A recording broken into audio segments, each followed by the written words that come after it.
Welcome class 9th to the third part of this chapter wherein we are going to discuss about cell division. Already we have understood the concept of cell and now we are in a position to know where the cell is located, how the inside of the cell looks like and what are the structures present inside the cell. We have already studied about cell organelles. So today's topic is related to the two types of cell division, that is mitosis and meiosis, right? So first thing that we must know is what is cell division and why do cells divide? Why is it important to know about the cell division? To understand this, first thing you must understand is cells divide and increase in number. That means if the first cell is called as the mother cell, it is also called as the parent cell. So this cell divides to produce two daughter cells. If you remember the cell theory which was propagated by Virchow, he stated one point where he said that all cells arise from pre-existing cells. This is the logic behind the cell division. Cellula e cellula, omnis cellula e cellula. That means every cell starts from the pre-existing cell.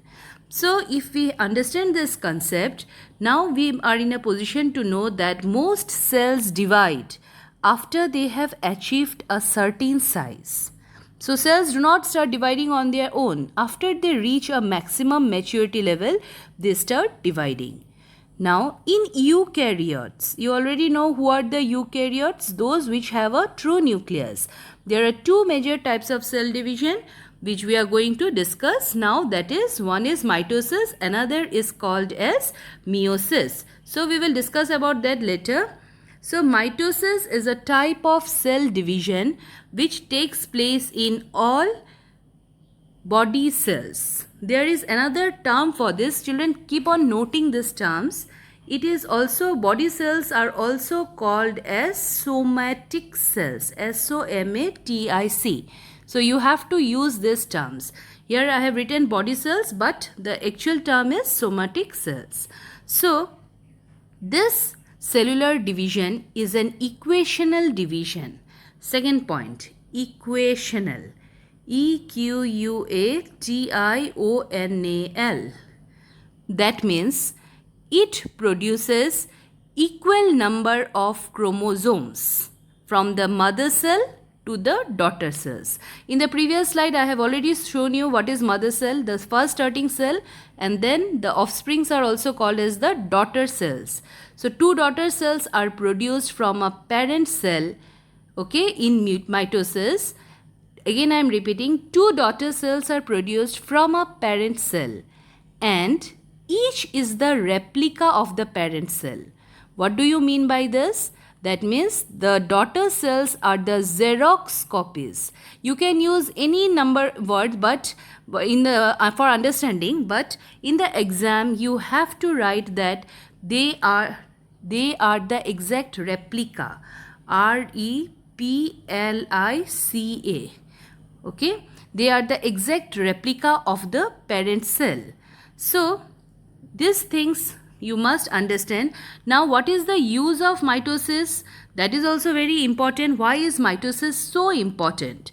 Mitosis is very important for the growth of the organism. So you imagine yourself growing up from a single zygote. Okay, you know what happens, how fertilization takes place from the zygote. Okay, I'm not talking about sperms and eggs, keeping something in mind. I have started from the zygote, okay, from zygote to your present stage. So you have understood that there are so many changes which has taken place. This growth is due to the process which is called as mitosis. Similarly, repair of cells. Your body cells are worn out at times. So sometimes skin cells, you must have seen skin cells, okay? You get hurt, you get burnt, so many things. So these are replaced and repaired from time to time by the process again called as mitosis. So this is the importance of mitosis in your body. Besides that, one very important feature which I must mention here, mitosis helps to maintain the chromosome number in daughter cells. So you know what is chromosome now, and in the previous video I have told you that we have 46 chromosomes. Do you remember? This condition is also called as diploid. Write it down, diploid, that is twice n structure. So this twice n is maintained by the process again which is called as mitosis. So now I will explain you the stages of mitosis very briefly, because this topic is again there in class 11th, where you have to understand in details about each and every phase. So what I am doing is I am limiting as far as possible to class 9th only, so that you understand it very nicely what are the stages of mitosis. Mitosis has the following stages. The first stage is called as the interphase. Okay. The second stage is called as the prophase, metaphase, anaphase, telophase, and followed by the cytokinesis. There is a short way to remember. I call it as IPM, IPMAT. IPMAT, IPMAT. You can make your own acronym for this. Okay, India, whatever you say. So IPMAT. This will help you to remember the stages. Okay. So why I have given you this? Because it is there in meiosis also, in mitosis also. These four stages are common to mitosis and meiosis. Okay. Actually, prophase, metaphase, anaphase, telophase, these phases are very important stages or events which are happening inside the nucleus. Okay. So first I'll start with interphase. Interphase is the preparatory phase. That means the starting phase during which the cell increases in size. It increases means it almost becomes very big and accumulates the proteins required for cell division and replicates its genetic material or DNA. What is genetic material? That is the deoxyribonucleic acid. And what is replication? Means making the same. The word replica means same. So replication means making the same amount of DNA. So this division is, actually this phase is a very long phase. During this phase, what happens? The cell becomes very big in size, as just now I have told you, and this phase is again subdivided into 3 phases. Okay, I am not going to discuss here. In some books you will get the 3 phases also, that is G1 phase, okay, S phase, synthesis phase, okay, G0. So these phases I am not going to discuss in detail here. So I'll directly go into the next stage, which is the prophase. Okay. So interphase, remember, again I am repeating, it is the longest stage of the cell's life. The time spent between divisions, okay, produces all the materials required. That means it produces the DNA, deoxyribonucleic acid, and prepares for the cell division. That means it sets the stages for the cell division process. Okay. So this is the G1. Just now I have told you the first phase, G1 phase of the cell cycle, that is the growth phase. Okay. Now the second phase is called as the synthesis phase, during which proteins are synthesized and duplication starts.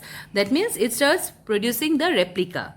And next after this we have the G2 phase, which is the last point, where the cell ensures that the correct amount of DNA is already produced. So once the interphase stage is over, then only the main stages, it sets the stage for the next 4 phases, that is prophase, metaphase, anaphase, and telophase. Okay, I told you the acronym PMAT, PEMAT. Okay, whatever you call it as, IPMAT or PMAT. Okay, now this interphase stage is over and we are proceeding to the next phase, which is the first stage of the mitotic cycle. That is your first stage, which is called as prophase. Okay. So if you see the prophase here, the cell begins the division process here. Now, during the prophase, the word pro means before. You can remember it like this. During the stage, the chromosomes are seen as very thin threads and are duplicated. So here this stage is very important. Why? Because this cell division is the first stage during which the chromosomes, you remember the inside the nucleus I told you there is a chromatin, but during the time of cell division this chromatin changes into chromosomes. So these chromosomes, they start appearing as very thin threads and they are duplicated. Duplicated means they start producing the exact number of copies. So the nuclear membrane, one more important thing that is happening here is regarding the nuclear membrane. Now this nuclear membrane breaks apart, it starts disappearing. Okay, this event marks that the prophase is over. So what are the events happening in prophase? During the stage, the chromatin changes into chromosomes as I have told you just now. Then there is duplication. And one more, the nucleolus. You remember inside the nucleus, nucleolus is present. This nucleolus disappears. This shows that the cell has completed the prophase stage. Three things you must remember. One, disappearing of the nucleolus, conversion of chromatin to chromosomes, and next, nuclear membrane has totally disappeared. So this is the starting or initial process, which is prophase. Now I go to the next stage. One more thing before that, as I told you, the spindle fibers. Okay, I did not mention about spindle fibers here. The spindle apparatus forms. So what is spindle fiber actually? These spindle fibers are produced as a result of the division of the centrioles. Okay, the centrioles are present somewhere here like this. So these centrioles, they help to join. Okay, they produce some thread like fibers called aster threads, and this spindle apparatus forms. Spindle, have you seen while weavers use this in their during the handlooms and all, they use the spindle like structure. Okay, so this spindle apparatus, similar to this only, we call it as a spindle apparatus. This attaches the centromeres of the chromosome. Now if you remember the structure of chromosome, I hope you remember this, I had drawn it in the previous class. So this point is called as the centromere, where the two chromatids, these are the two chromatids, they remain attached. This is called as the centromere. So there are many other things which are happening. I am not going to discuss. Now I will discuss about metaphase. This metaphase stage is the best stage to observe the chromosomes. Why? Because the chromosomes become very highly condensed and they appear like thick threads. Okay, they are arranged along, see, if this is the spindle, they are arranged along the equatorial plane. That means the chromosomes, they come in the middle of the spindle. So these are arranged along the equatorial plane.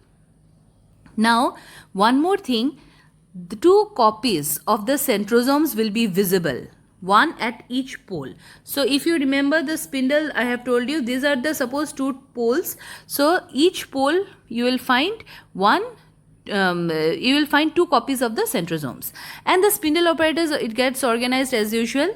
Okay, so nuclear membrane is totally gone here. Chromosomes, they have duplicated, that means replica has been formed. This is how exactly, see this structure, this diagram that you can see is under the microscope. So this is what is happening basically in the metaphase. So what is happening in the metaphase? The second stage, which is the chromosomes get arranged along the equatorial plane. Two copies of centrosomes will be visible, one at each pole. Spindle apparatus gets much more organized, and the chromosomes are attached with the spindle fibers, okay, around the centromere. And nuclear membrane, as I told you, will completely disappear in the metaphase. Already it has disappeared in the prophase. It starts disappearing. If you remember, I have said this, it starts disappearing. But in the metaphase, the nuclear membrane completely disappears. So this stage is the most identifiable stage under the microscope, which you are going to study in class 11th again. So now I have completed prophase, metaphase, and now I go to the third phase, which is anaphase. This is the most interesting phase because the spindle fibers, they shrink, they start contracting, and what happens, they are pulled apart. Okay, they are pulled apart. The two sister chromatids of each of the chromosome align at the equator. As a result, one of the sister chromatids moves to one pole and the other goes to the other pole. So if you see this diagram like this, now what will happen, the sister chromatids, they are attached by the, suppose this is the spindle, these are the fibers. Okay, now this chromosome will be pulled to the opposite poles. That is the reason it is called as anaphase. They are pushed and pulled towards the opposite poles by the cell, by the spindle fibers. This is the event which is happening in the anaphase. So sister chromatids, you remember what are sister chromatids? If you have forgotten, then again I am drawing it for you. This was the structure of chromosome. Now, if this is the structure of chromosome, these are called as sister chromatids. These two pairs are called as the sister chromatids. So, last phase is the telophase. So, this phase is marked by the organization of the nuclear membrane around each of the chromosomes. In the previous phase, the chromosomes had moved, sister chromatids had separated, and they started moving back to their own poles. Now, as soon as they start moving or receding back, the nuclear membrane reorganizes around each of the chromosomes that they have moved to the respective poles, and now the cell has divided and become a binucleate. So, along with this, the nuclear membrane which had disappeared, it reappears, and as a result, the complete, you can see complete two nuclei. Okay, nuclei. Why I am calling it nuclei? Because it is a two, plural. Yes. Now, after the telophase event is over, actually the word you can remember like this, telo. Telo means two. Okay, two phases. Okay, the nuclear membrane and nucleoli reform, and as a result, from the parent cell, if this is the parent cell, from here we are getting the two daughter cells. Now, after this is over, after the telophase is over, there is one more very significant event that is occurring, which is called as cytokinesis. Cyto means cell, kinesis means division. That is, cytoplasm divides by furrowing in animal cells. That means cytoplasm, if just now I have shown you like this, a furrow is being formed. Okay, so this divides this plate. In case of plant cell, a plate divides into two daughter cells, but in animal cells a furrow is formed, and as a result the cytoplasm, it divides into two daughter cells. So with this, the telophase, you can see here in cell plate, telophase marks the end. The final stage of mitosis is over, and now the cytoplasm, organelles and nuclear material are evenly split and two new cells are being formed. These are the two daughter cells which are exactly like the parent cell, and they are similar to each other in all respects. So suppose we had started with 46 chromosomes. Okay, if you remember, we had started with 46 chromosomes in the mother cell. The daughter cells will also get 46 chromosomes each. I hope this is clear. So this chromosome number is maintained, and this is the reason mitosis has a very important role in our lives. But one thing I'll tell you here, one extra information little bit, that is, if mitosis is not controlled, uncontrolled mitosis, it leads to growth of tumor, and finally, which we call it as cancer. So now you know what is the reason behind cancer. So this is a separate topic, I will not discuss here, but importance of mitosis I have explained you, that is much more required. Students, now we will start the second method of cell division, which is meiosis. As I told you before, mitosis was an equational division. So here meiosis is a reductional division. Okay, reductional. Now the question is, what is being reduced? In meiosis, the number of chromosomes which was present in the mother cell is reduced to half in the daughter cells, unlike your mitosis. So that means the chromosome number is reduced from 46 to half of 46 is 23. So this process takes place in specialized cells which are called as the gametes or the sex cells. I have discussed about this before also. Gametes are also called as the sex cells. Which are the sex cells here? That is the testes in male and ovaries in female. So from this information that you are getting is, in meiosis the number of chromosome is reduced to half. Meiosis is also called as reductional division. Next, it takes place only in the germ cells. Now compare it with mitosis. Mitosis takes place in the body cells. Meiosis takes place in the germ cells. That is I call it as the germ cells, gametes, GERM, germ. You can call it according to your own convenience, but the term is germ cells or gametes. Right. So as a result of meiosis, 4 daughter cells are produced. And remember, I had used for the mitosis twice n, which is diploid.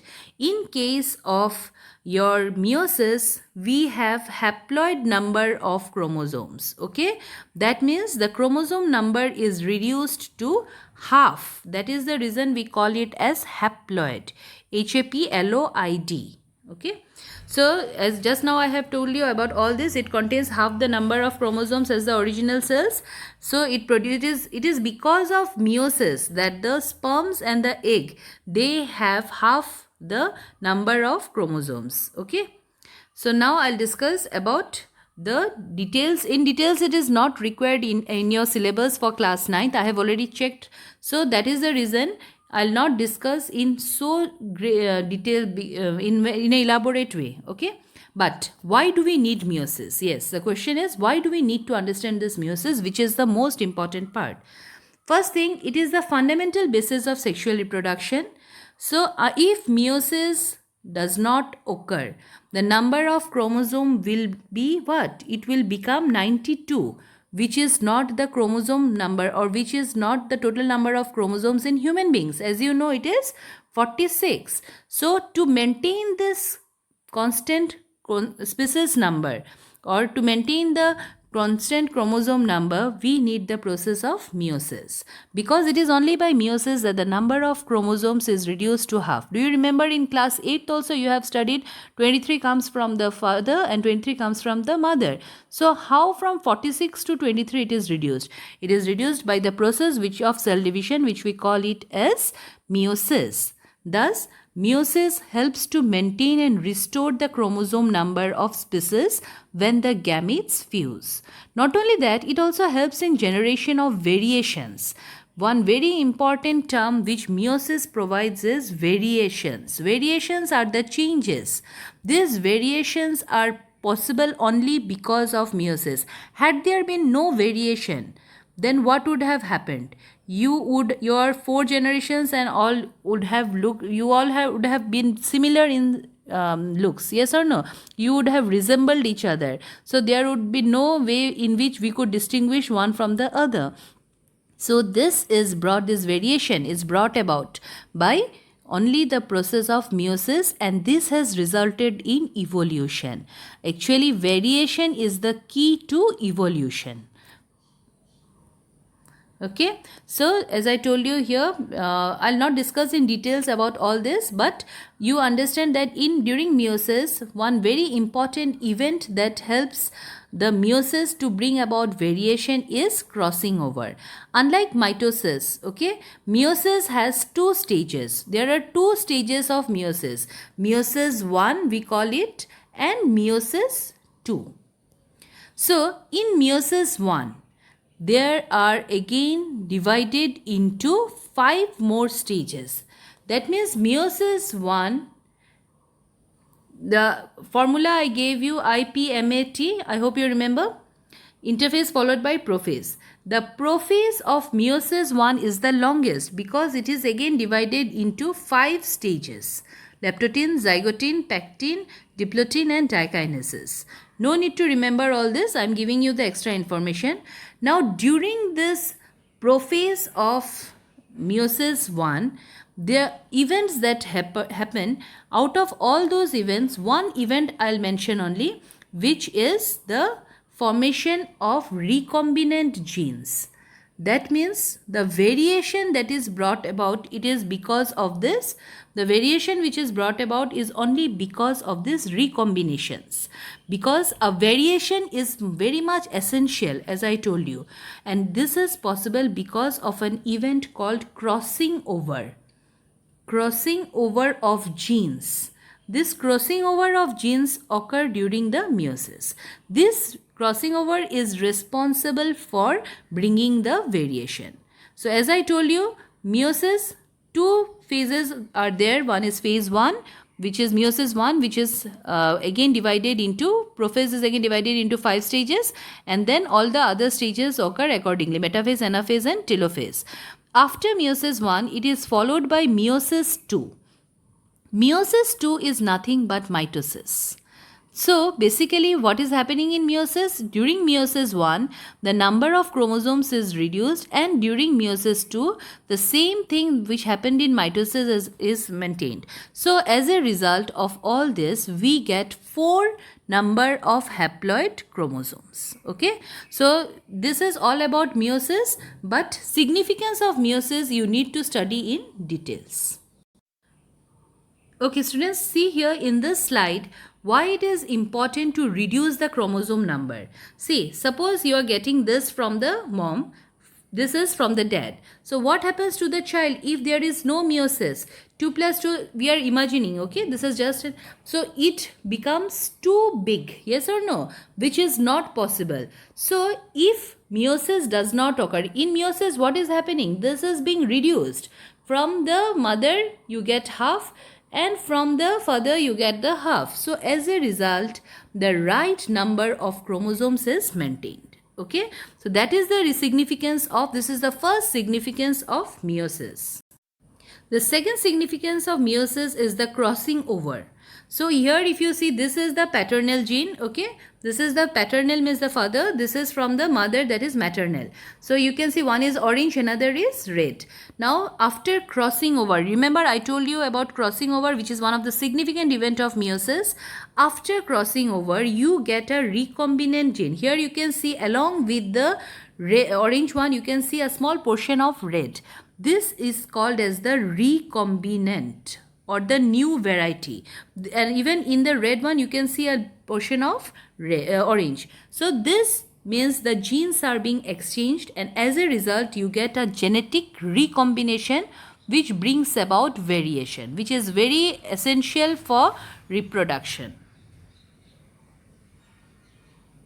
So finally now we are in a position to compare mitosis and meiosis. So if you compare mitosis and meiosis here, so in mitosis the number of divisions occurring is only 1, whereas meiosis there are 2 meiosis, meiosis 1 and meiosis 2. Number of daughter cells produced is 2 in mitosis, in meiosis it is 4. So genetically identical, yes, in meiosis no. Chromosome number same as the parent, and half of the parent is obtained in meiosis. Where does it take place? As I told you, somatic cells, and here you will call it as germ cells or the gametes. When mitosis occurs throughout your life, but meiosis occurs only at sexual maturity, when the hormones, you know what are the hormones responsible for bringing about sexual maturity. So only when the hormones, proper hormones are there, then only meiosis will be initiated. Next, mitosis, it has a role in growth and repair, whereas meiosis has an important role in sexual repair. Students, in your textbook only this portion is available, right? Cell division, you just see how the process of mitosis, what is the significance of the process of mitosis, only that is mentioned, okay? And the most important part is the diagram. So go through this diagram in the textbook, okay? This you are going to draw in your copies. Very important how the cell division occurs by the process of mitosis and by the process of meiosis, how two daughter cells are produced from a parent cell, and in case of meiosis how 4 haploid cells are produced. So this is the assignment for your day. That means you have to draw how the mitosis occurs with the help of a diagram and how meiosis occurs with the help of a diagram. Also along with that, I'll be giving 2 questions which are very important. Hope you have understood this very important topic. I have explained in details which is not so much required. Whatever portion is required, I'll be texting that. So hope you have understood this chapter now, and with this I conclude the chapter and also my video gets over here. Okay, thank you so much for watching this and hope you like it.